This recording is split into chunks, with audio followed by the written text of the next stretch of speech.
This is the Northliner Podcast, February 6th, 2018. 166 days to EAA AirVenture Oshkosh. I'm your host, Sean Lynch, founder and executive director of the Northliner Foundation.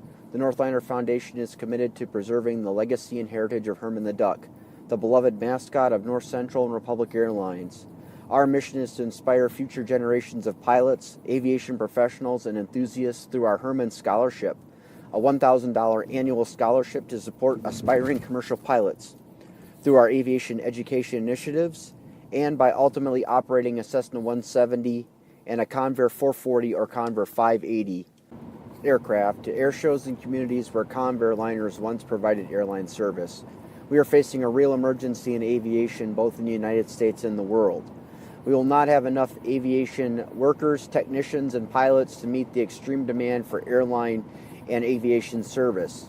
Children, young people, and everyone need to know that aviation is for them and that anyone with work and dedication can fly and be in aviation. It simply takes an attitude that I'm going to do this. This is our podcast of all things aviation and airlines. If you work in aviation, love flying, are a pilot, or aspire to be in aviation, this podcast is for you. Yesterday, February 5th, was the day after the Super Bowl, and we watched most of it. It was quite an enjoyable game. Definitely America's game on Sunday.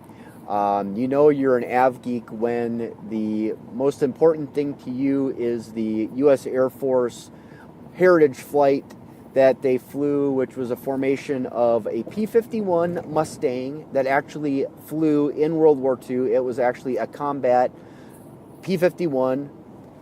It looked like two A-10s, and I'm not sure what the fourth ship in the formation was, maybe an F-16. But when the formation happened and they shot the picture on the TV, the lead ship was the P-51, and they had the camera focusing backwards, so you couldn't even tell it was the P-51.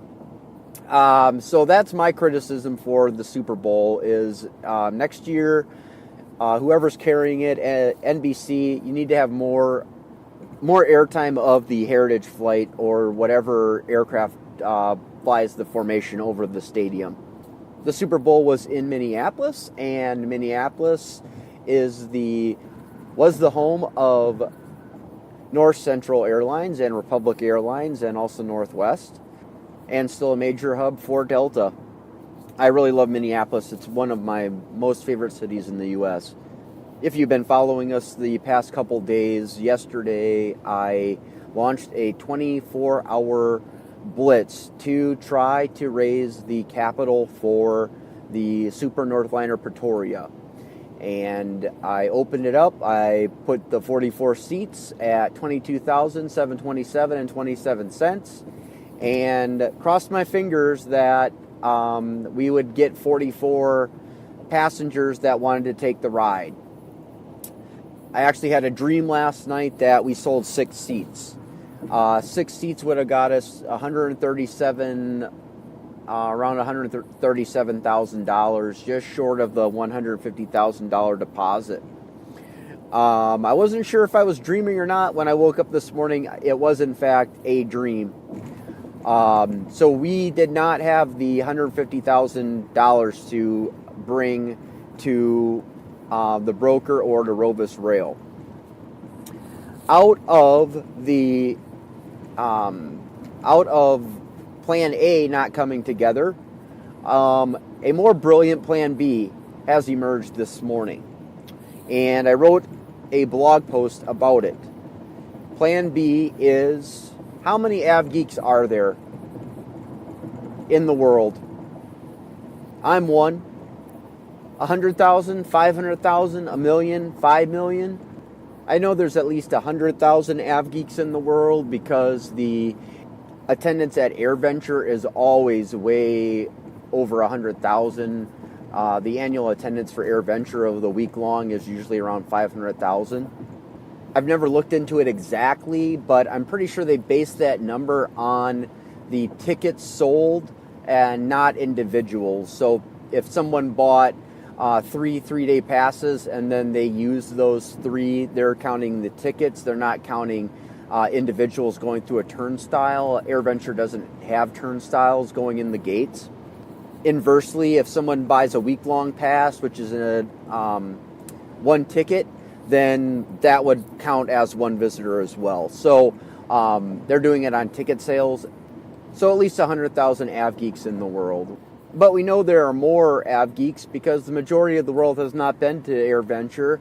And so I would say there probably are at least 5 million avgeeks in the world.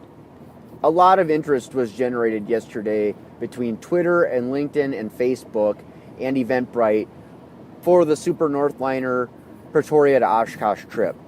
The question I have is how many individuals actually saw the post, came across it, and said, man, that is cool. Man, I wish I could do that. That is awesome. I would love to take that trip. How awesome would it be to fly on that classic vintage airliner right into Oshkosh? Man, that would be so incredible. Out of all that buzz, how many avgeeks would say, you know what? I would give 25 cents. I would give 50 cents. I would give $1. I would give $5 to try to make that happen. The reason that the price was set at $22,727.27 is because it will cost about $1 million to fly that airplane from South Africa to Oshkosh. The acquisition price of the airplane was $300,000, so $1 million minus $300,000, you're left with $700,000. Flying through so many countries and across 3 continents, there are going to be a lot of fees and taxes and charges for landing at foreign airports that for a flight that originated from another country. A Convair 440 has 2 Pratt & Whitney R2800 double Wasp engines. They're radial engines. They're the exact same engine that is in the F4U Corsair. A Convair 440 burns hundreds of gallons per hour, and it burns gallons of oil per hour as well. On top of that, we just want to have enough available reserve in cash for the unexpected to occur. What I'm getting at here is I am calling all avgeeks in the world to say, I want to see that airplane. I want to see that airplane flying. I want to see that airplane come to my hometown airport. I'm going to be at Oshkosh. I want to see that airplane on the ramp. I want to see Herman the Duck on the tail at Airshow Center. You know what, Northliner Foundation? I'll give you 25 cents. I'll give you 50 cents. I'll give you $1. I'll give you $5. And maybe, just maybe, we can raise the funds that we need to fly that airplane from South Africa to Oshkosh. Time is still tight. I just found out that the deal that was expected to happen today fell through. However, there is another interested party that has their sights set on Bravo Romeo Victor, and supposedly this transaction will take place on Friday. Time is of the essence. We need to be swift and we need to be decisive. I am looking for advice on what you would say is the best crowdfunding source, the best crowdfunding platform. I don't know if this venture could qualify in Kickstarter. There's also Indiegogo, and there is GoFundMe. There are a few others out there, but I want to go with a top flight, reputable crowdfunding site. And maybe, just maybe, it might be through PayPal. Because time is of the essence, please forgive this episode. I'm not going to do any editing. I am going to get back to my house and I'm going to get this uploaded. There'll be just a little bit of show notes. Actually, I'll probably cut the pod or the blog that I did earlier today on the Northliner Foundation's WordPress page, and I will just paste that into the show notes for this.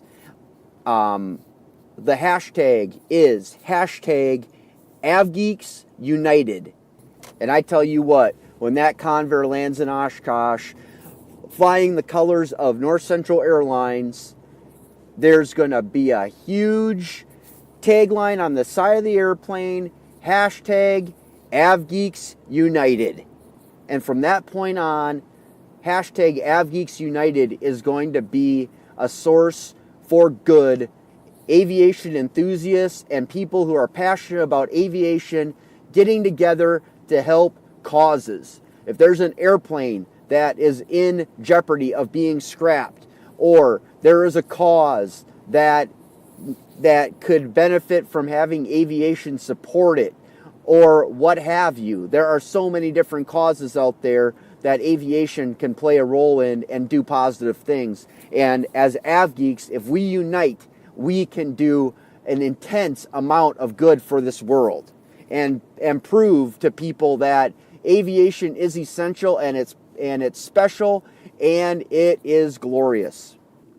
Hashtag avgeeks united. Hashtag avgeeks united.